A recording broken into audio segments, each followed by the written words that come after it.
అన్న నా 10 రూపాయలు ఏంటన్నా పండగ? నాకు లేదు పో. ఏంటి బాబు అన్న ఇంకోసారి నాకు లేదు పో.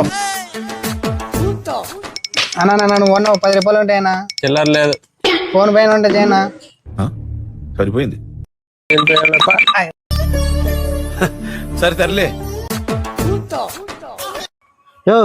ఇట్లాయా ఇట్లాయా వాళ్ళిద్దరిని అడిగినావు అంటే మధ్యలోనే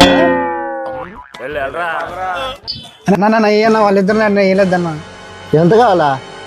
ఎంతో కొంత ఏంటి మీ ఇష్టము. పోలే బాబాయ్, ఈ డబ్బులు నా సొంతమా, నా దగ్గర మిగిలిపోతుందా చెప్పు. పండుగ చేసుకో. ఎవరు ఈ 10 రూపాయలతో ఏం పండుగ చేసుకోవాలి సార్? సంక్రాంతి వచ్చే శివరాత్రి? మహేష్ బాబు లాంటి పెద్ద మనిషి 10 రూపాయలు ఏంగానే థ్యాంక్స్ చెప్తున్నాడు. రే ఆ 10 రూపాయలు ఇదిగో, నువ్వు ఇచ్చిన 10 ఇస్తున్నా. సంక్రాంతి కాదు, వచ్చే శివరాత్రి కూడా నువ్వే చేసుకో.